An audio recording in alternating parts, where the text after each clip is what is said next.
for today.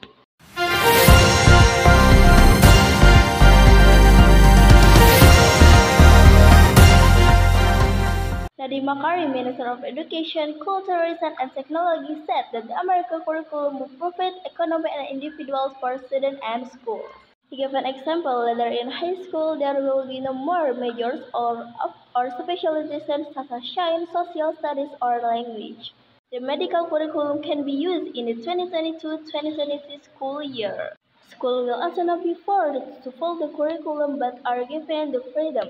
According to him, the concept of the American curriculum has also been widely used in developed countries. Nadim also said that the American curriculum was designed to be simpler and more flexible, which will make study more active.